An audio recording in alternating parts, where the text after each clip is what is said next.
Boa noite, paz do Senhor Jesus. Eu, reverendo Fernando Lopes de Freitas, o Negão da África, terapeuta comportamental, terapeuta holístico e psicanalista clínico, também capelão e uma série de outras funcionalidades aqui para melhor servir a Deus, acima de tudo, pastor da Assembleia de Deus Central de Colégio, e que considero ser a vocação mais importante, a chamada mais importante da minha vida. Porém, também trabalho ajudando, né, e dando suporte a pessoas, a vidas, porque isso também é ser pastor. Jesus foi o maior psicólogo que o mundo conheceu. Jesus foi o maior terapeuta que o mundo conheceu. Tratou a mulher samaritana de uma forma singular, curando suas feridas da alma, restaurando sua vida. Não apenas a salvou, mas a curou de uma forma muito ímpar, muito especial.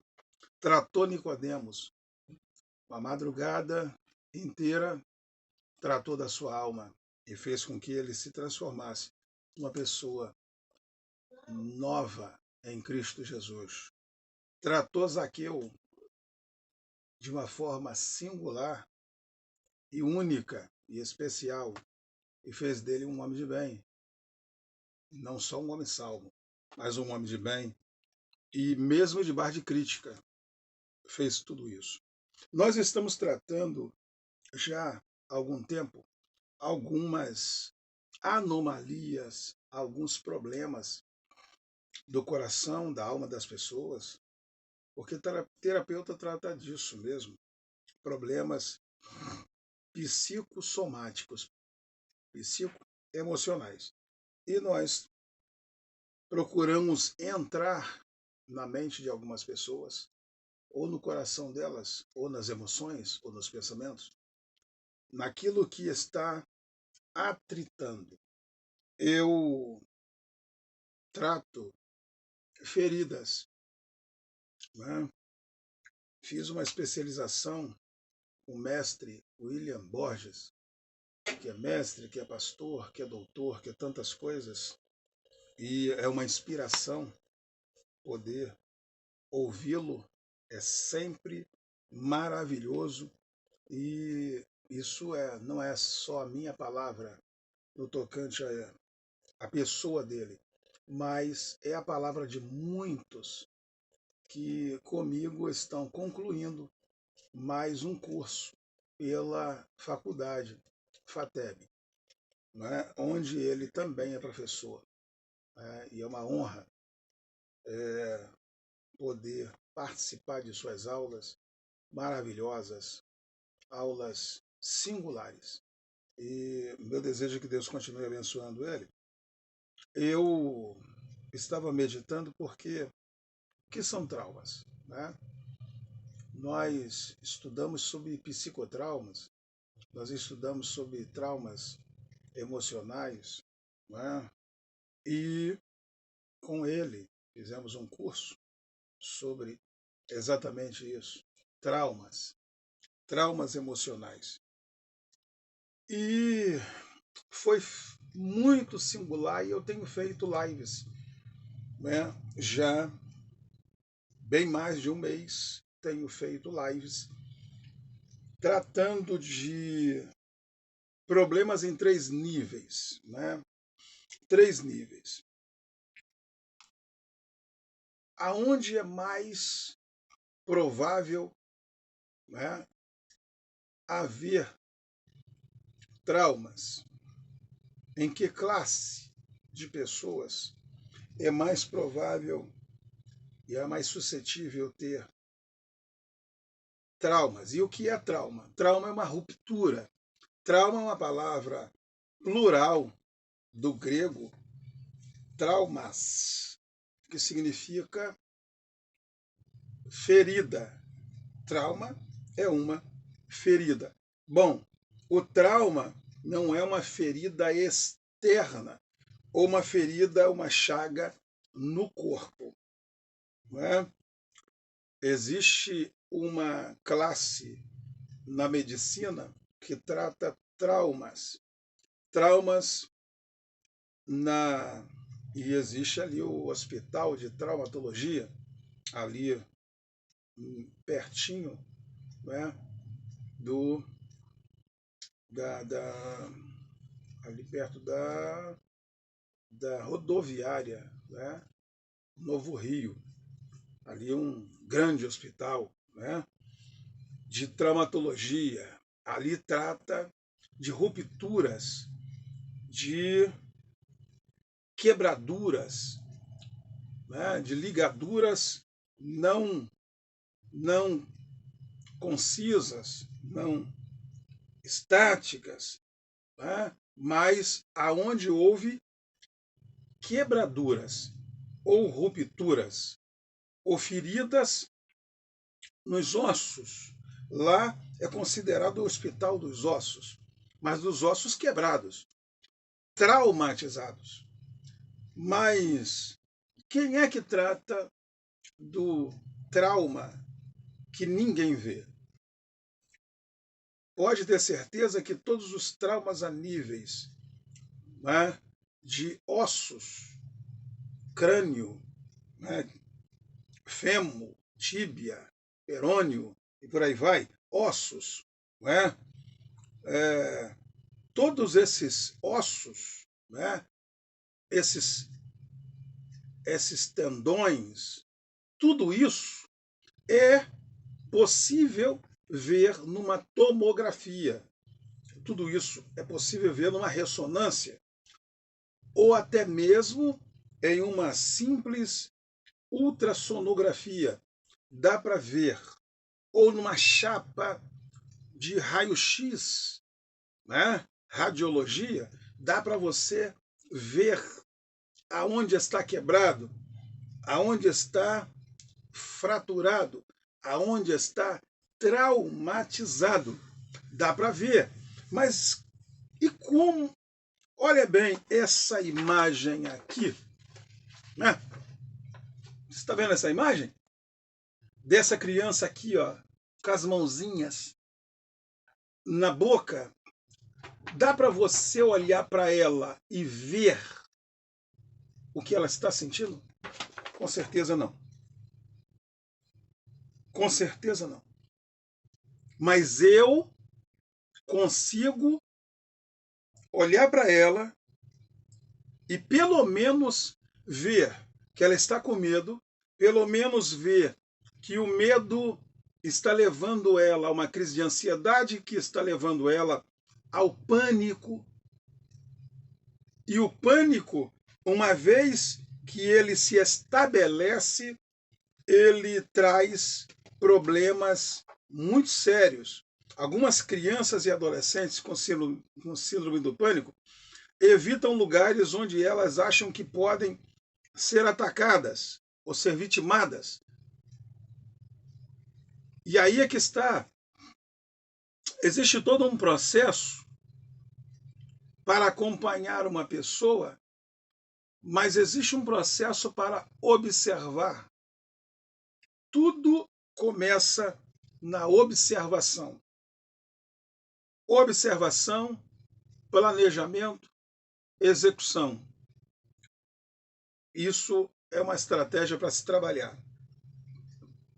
Quando a gente percebe que alguém está com um problema nesse âmbito na sua alma, como saber se uma criança foi vitimada por um ataque, por um abuso, por uma violência doméstica, que é o que mais acontece? Como saber? Como detectar isso? Como aferir isso?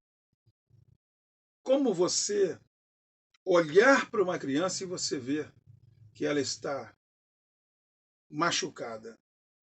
existem sinais, né? Existem sinais. Transpiração excessiva, medo intenso, palpitação e frequência cardíaca irregular. Mas você precisa observar, senão você não verá o momento em que ela começar a transmitir esses sintomas. Perceba que ela vai ter vertigem, vai ter perda de consciência, tremor, agitação excessivo, falta de ar, taquicardia, dor no peito, sensação de confusão, náuseas, dores abdominais, perda involuntária de urina, ou seja, ela vai se urinar. Olha, quando você ver uma criança se urinar na rua e ela não está com nenhum problema urinário, pode ter certeza, ela está com medo excessivo, ela está com pânico. Em pânico. Ela está em pânico. E esses são sintomas de aviso prévio. Isso mostra previamente o que está acontecendo. Na maioria das vezes, crianças e adolescentes, idosos e deficientes físicos. 3 classes de pessoas que precisam de maior atenção, não porque são pessoas num nível de incapacidade extrema, não. Aqui eles precisam de atenção porque eles são pessoas que dependem de algo mais do que eu e do que a maioria de vocês que estão assistindo essa nossa live.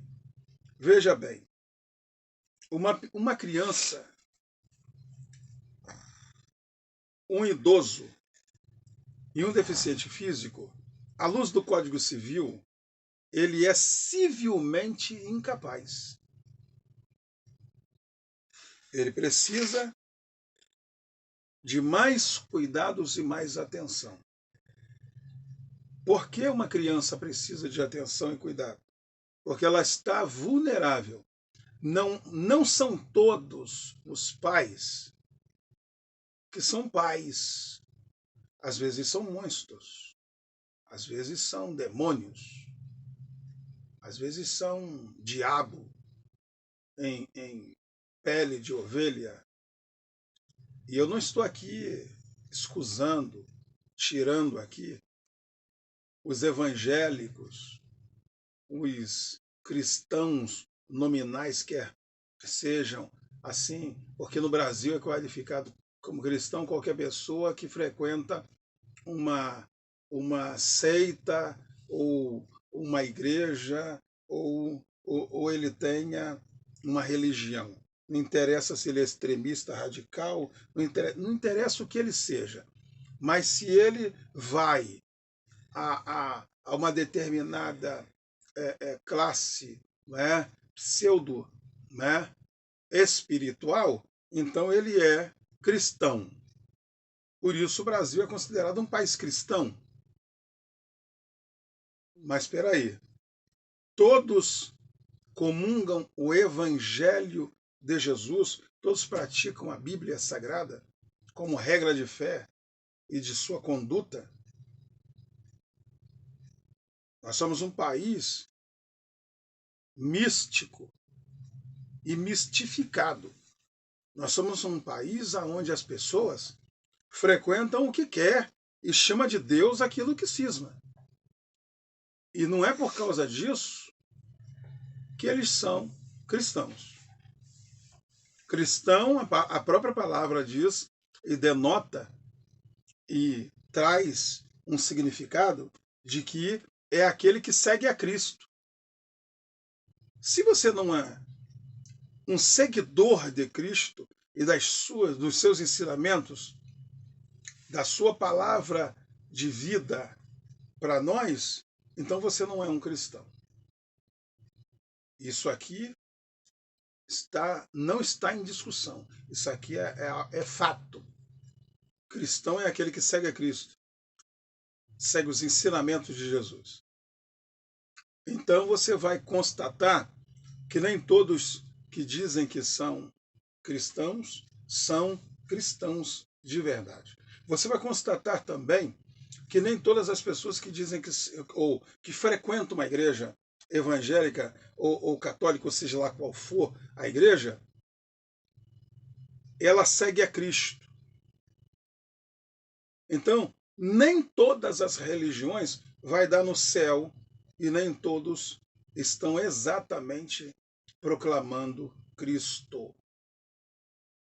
Cristão proclama Cristo. Se você diz que você é cristão, mas você é do BOPE, por exemplo, e pseudo subordinado a um ditador que manda você entrar numa favela e sair matando tudo que tiver na sua frente, então não me leva a mal, você não é cristão. Jesus disse que não era nem para a gente amaldiçoar ninguém, pelo contrário, é abençoar, que dirá matar. Jesus disse em Mateus capítulo 5, não matarás. E interessante que João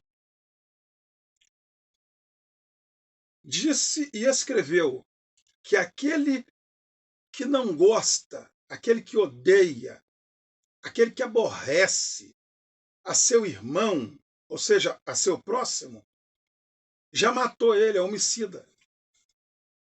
Está vendo como é que ser cristão é totalmente diferente de ser pseudo-evangélico ou frequentar uma denominação ou uma instituição pseudo-religiosa? Então o Brasil precisa rever também esses conceitos e rever os conceitos do Estatuto da Criança e do Adolescente, que é uma porcaria. Eu gostaria muito de fazer parte da comissão, né, que criou essa geringonça, porque com certeza muita gente ia ser punida, muitos pais seriam punidos rigorosamente, com todo o rigor da lei, seriam punidos. Muitos professores, diretores, né, pessoas que estão trabalhando em escolas públicas, porque na maioria das vezes quem maltrata a criança não é profissional de escola particular, até porque eles têm medo de tomar um processo e é mais fácil processar uma escola particular do que uma escola pública. É mais fácil ter um resultado processual em cima de uma escola particular do que uma escola pública, até porque tudo que se mexe com o governo é mais complicado, é mais fácil se passar a mão, é mais fácil se fingir que não aconteceu, e essa coisa toda, essa parafernália que nós entendemos muito bem, até porque nós estamos no Brasil. Nós estamos no Brasil. Um Brasil que o seu Supremo Tribunal de Justiça condenou um homem, um ser, na sua primeira e segunda instância. E ele não foi inocentado de suas acusações. Mas retiraram as acusações porque foi ele que colocou as pessoas que estavam lá, que estão lá, até agora. E estão tentando manipular até mesmo os votos. Manipularam na eleição passada. Isso aí eu não tenho dúvida, e ninguém tem dúvida, a não ser que seja totalmente imbecil.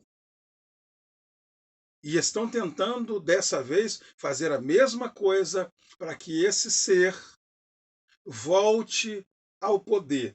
E esse ser, voltando ao poder, ele vai estabelecer o comunismo versus socialismo no país, que é a praga que destruiu e fez com que Cuba fosse essa miséria que Cuba é. Por que vieram tantos médicos cubanos para o Brasil? Independente aqui de quem trouxe, independente de quem os aceitou aqui. Porque aqui a média salarial de um médico é R$ 5.000. Mas lá em Cuba, um médico ganha R$ 150. Compreendeu? Dá para entender um pouquinho do que eu estou falando? O que o socialismo versus comunismo, que transforma não a pessoa que está no poder num líder, transforma ele num ditador, onde o que ele disser vale, e se você não cumprir, você será punido. Você não vai para um tribunal, você vai ser punido. Ele vai dizer o que acontece contigo e acabou. É o que acontece na Coreia do Norte, é o que acontece nos países islâmicos radicais, é o que acontece na Venezuela, é o que acontece na Nicarágua, é o que acontece. Aonde crianças não têm direito. Aonde velhos não têm direito. Onde deficientes são largados. O reverendo Fernando,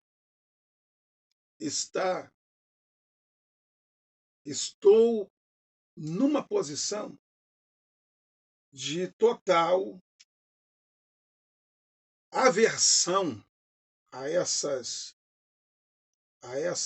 práticas, e tenho feito lives justamente para tirar a dor ou para alertar os senhores de que tem gente sofrendo, tem gente passando por muita agonia, tem gente passando por muitos problemas, tem gente que ainda merece ser feliz.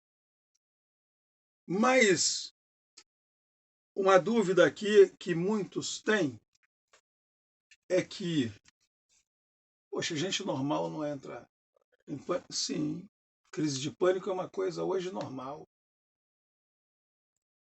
É porque ela não é percebida pela maioria das pessoas. Eu estou tratando de uma amiga. Sempre que posso, estou tratando desta amiga. Ela está com síndrome do pânico. Ela tem tido crises de pânico. E ela é uma profissional na área de educação, tecnologia, exímia profissional, uma pessoa maravilhosa, uma pessoa do bem, comum, como diz um amigo, professor Sérgio Leite. Ele gosta muito de usar essa expressão, amigos do bem comum. Eu sou um amigo do bem comum, que tem Deus acima de tudo, acima de todos, e é patriota.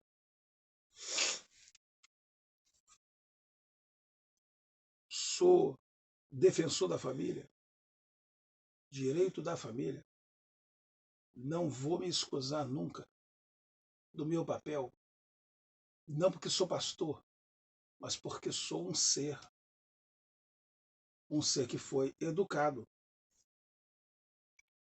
uma pessoa maravilhosa que me educou, meu pai, minha mãe, pessoas de alto valor, não eram pessoas comuns.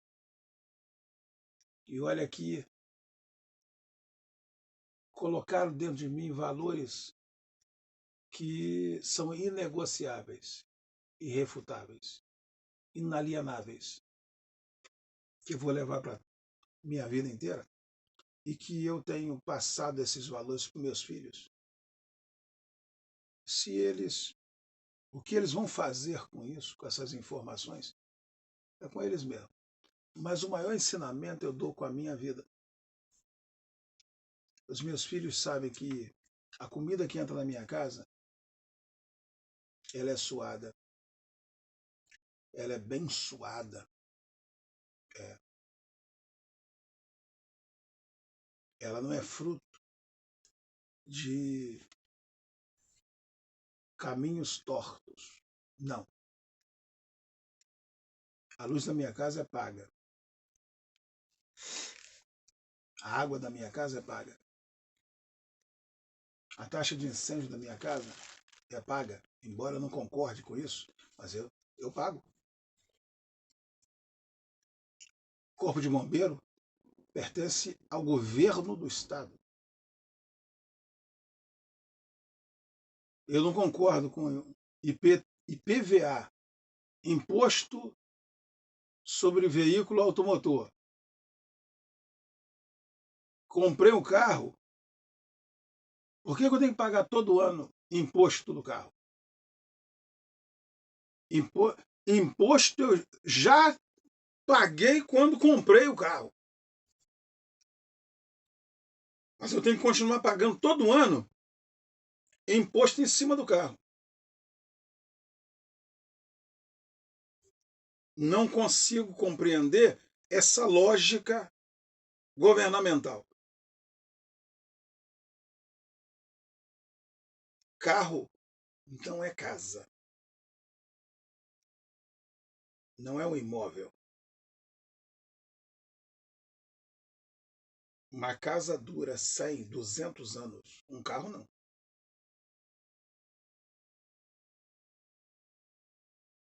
Outra taxa que eu não entendo é a taxa do incêndio. Parece que a gente vive esperando todo mês ou todo ano que a nossa casa pegue fogo. Poxa, se toda a contribuição que o Corpo de Bombeiro recebe, né, o governo recebe essa taxa, para quê? Todas as casas que pagam a taxa de incêndio, elas incendeiam? Essa minha casa eu fiz com 15 anos de idade. Essa parte de baixo fiz com 16 e parte de cima. Calcula aí. Ó, tô na estrada por 60. Deu para calcular? Já viu quantos anos são? Nunca teve uma fumaça que dirá fogo. Foi eu que fiz a instalação de luz dessa casa. E os incêndios domésticos, a maioria deles, 90% ou mais, são parte elétrica. O índice de explosão de gás e essa coisa toda é mínimo, até porque tubulação de gás não é em todo lugar no Rio de Janeiro que tem. E não há nem interesse do governo em colocar. Aqui nunca vai ter, onde eu moro. Então, pelo amor de Deus, né? Eu vou pagar taxa de incêndio para quê? Mas eu pago.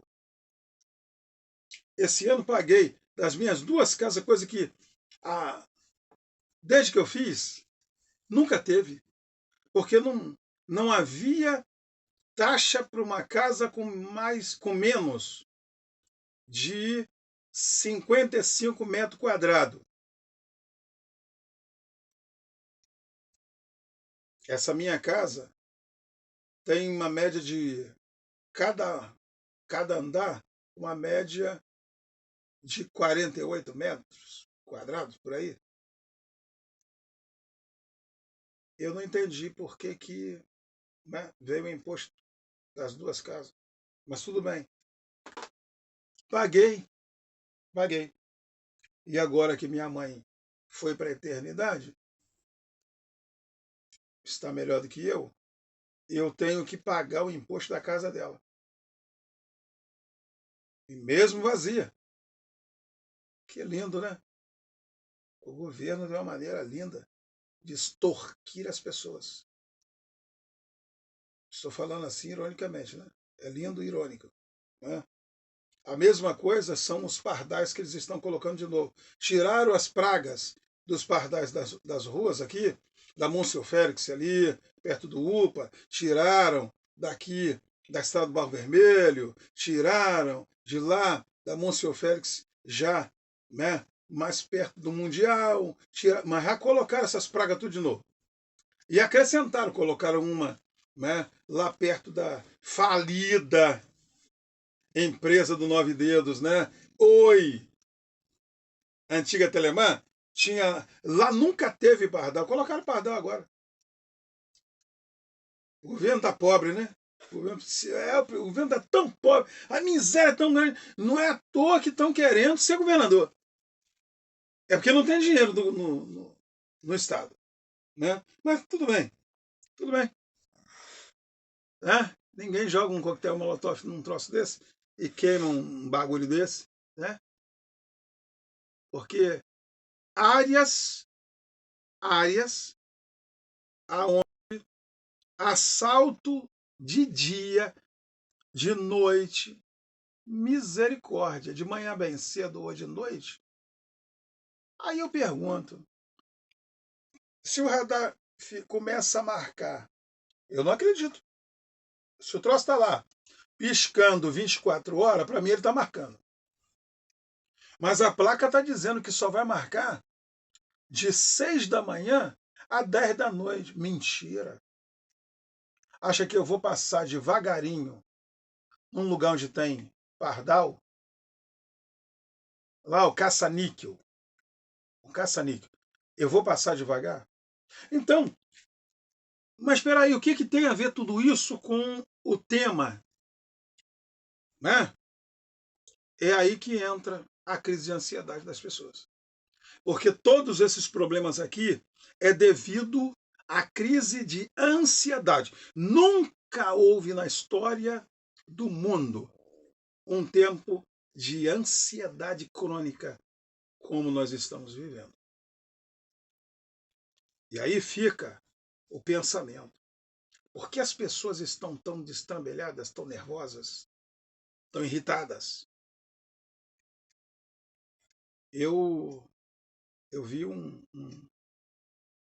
senhor, semana passada, um senhor xingando tudo.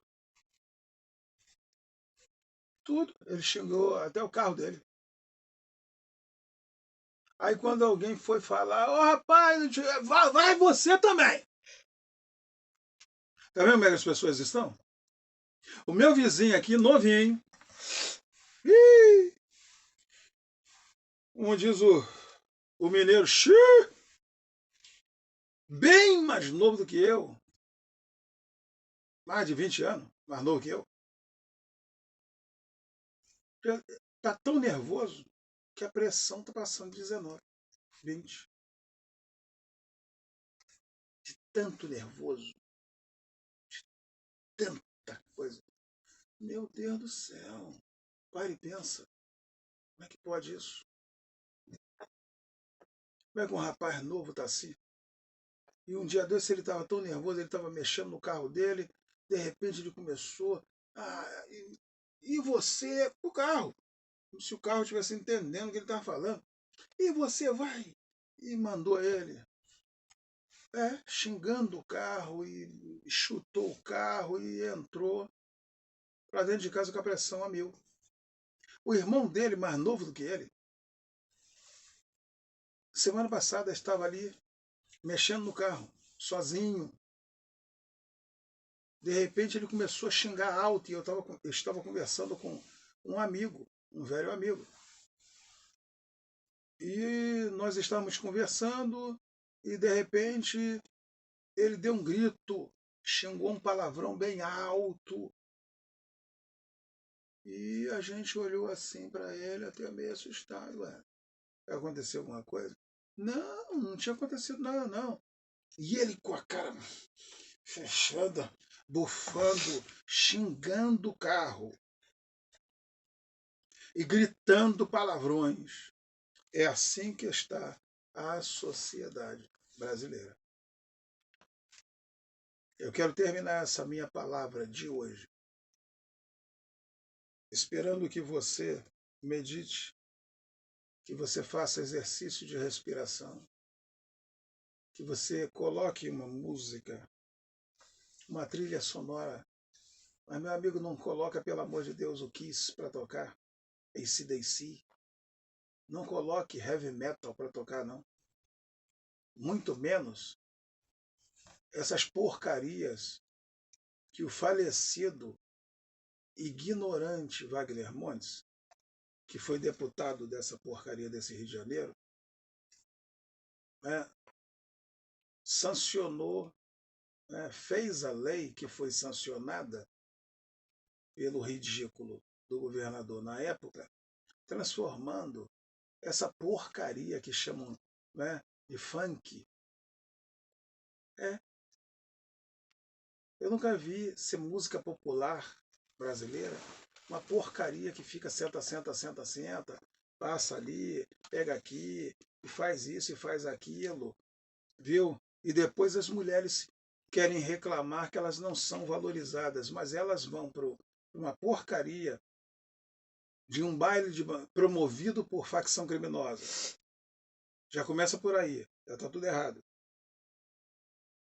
Depois que vai para um troço desse, lá elas começam não dançar, porque isso não é dança.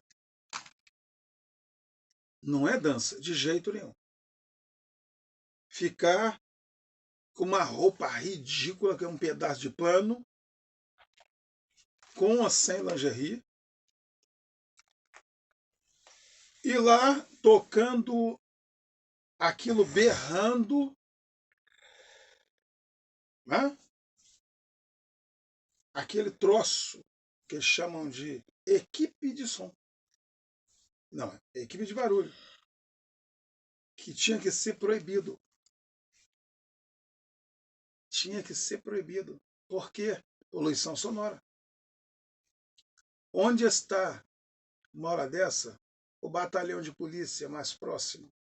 Aonde está? Ah, não, mas o batalhão de polícia não interfere nessa situação. Não, porque isso dá dinheiro. Isso dá dinheiro. Isso aí dá dinheiro. Né? Isso dá dinheiro. E onde está a Secretaria do Meio Ambiente numa hora dessa? Não. A Secretaria do Meio Ambiente não entra numa situação dessa. Ué, mas não entra por quê? Quer dizer que se uma igreja evangélica estiver com seu som alto e um vizinho, né, neurótico ligar, vem a Secretaria do Meio Ambiente junto com a polícia para encher a paciência e querer multar uma igreja evangélica. Mas um baile que perturba, cheio de gente com fuzil para cima, para tudo que é lado, com pessoas de bem querendo dormir porque trabalham, tem que levantar cedo para trabalhar. Crianças querendo dormir. E o barulho infernal, tremendo tudo, tremendo as paredes, tremendo tudo. Isso aí é normal no Rio de Janeiro. Para depois a polícia se justificar quando entra na favela, atirando para todo lado e matando as pessoas. Isso. Mas espera aí. A polícia faz vista grossa para aquilo que importa e atira naquilo que não importa. Né? Aí vamos voltar aqui só para você entender o fechamento do que eu quero dizer. Por que as pessoas estão em pânico? Por que a crise de ansiedade? É lógico que isso aí se acentuou com a pandemia. Claro, ninguém tem dúvida disso. Porém, depois da pandemia, essas chacinas que houve aí, meu Deus do céu, eu nunca vi tanta gente se mudar dos lugares que moravam há anos e criou seus filhos, tanto quanto estão acontecendo.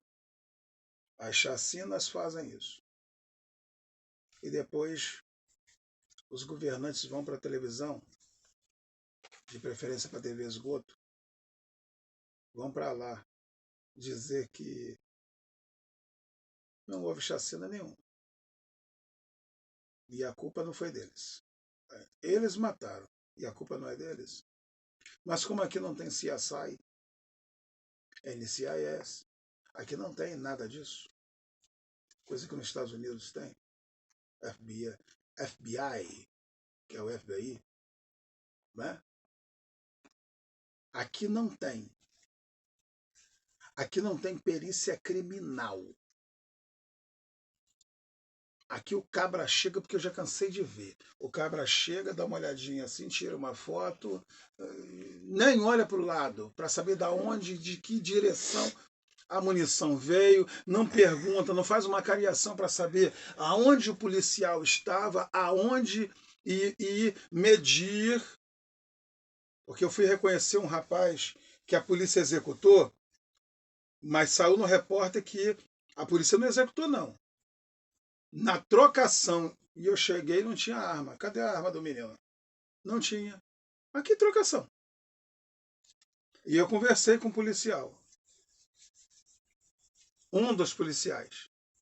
O educado. Que sempre tem, né? O educado, tem o mal educado, que a maioria é mal educado. Né? Marrento, se acha muita coisa. Engraçado que na hora que eles estão para morrer, grita pelo amor de Deus, cadê? Chama o BOPE, né? Parece que o BOPE é SWAT, né? Tá longe. Tá longe. Tinha que aprender com a SWAT. A SWAT, se você estiver desarmado, bota o fuzil para trás e corre atrás de você. Aqui não. Aqui, se você deu tiro, a munição acabou, você jogar a arma fora, correr, o cara aponta o fuzil e manda fogo em você. Isso não importa quem seja, se você é de bem, se você não é. Sabe qual é o pensamento aqui? E um cara aí que diz que é candidato à reeleição a deputada federal aí, ó. E você já deve ter visto ele na televisão. Não vote nessa praga. Ele disse que quem tiver com a arma na mão, não interessa quem seja, fogo nele, mata! Ué,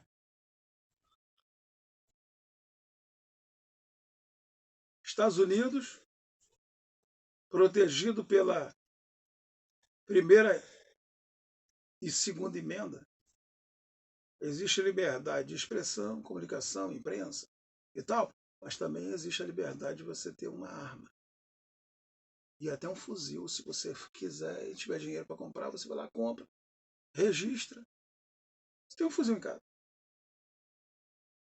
Aqui ninguém te vende, legalmente, ninguém te vende um fuzil, não. Por que não? Se o bandido entra na tua casa de fuzil. Eu sou atirador de fuzil, 762. E eu não posso ter um fuzil. Estou falando hipoteticamente porque eu não quero não, porque eu acredito muito no Deus que eu sirvo. Ele me guardou até agora, vai continuar me guardando. Mas se eu morrer, morro como homem. Mas morro como servo de Deus também. E sei que, meu Deus do céu, não existe bala perdida.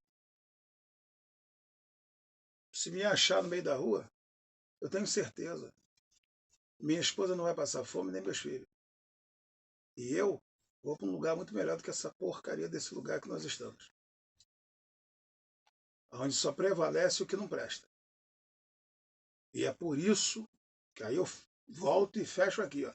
É por isso que nunca se viu tanta gente ansiosa, tanta gente desequilibrada emocionalmente, psicologicamente, precisando de mim como terapeuta, como pastor, como capelão, precisando de você. Faça o seu papel. Não coloque mais gasolina em cima do fogo. Mas trabalhe em cima do emocional de alguém que você está vendo nervoso. Não torne-o mais nervoso. mas acalme ele. Deixa ele mais calmo, mais tranquilo.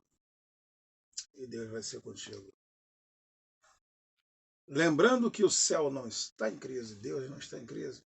Deus continua no controle soberano sobre tudo.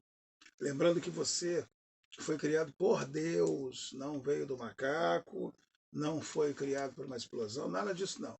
Mas você foi criado pela mão de Deus. E você foi feito para ser feliz, para dar certo, para vencer. Você foi feito e capacitado, dotado por Deus com dons para fazer uma grande diferença nesse tempo, principalmente nesse tempo. Deus conta contigo.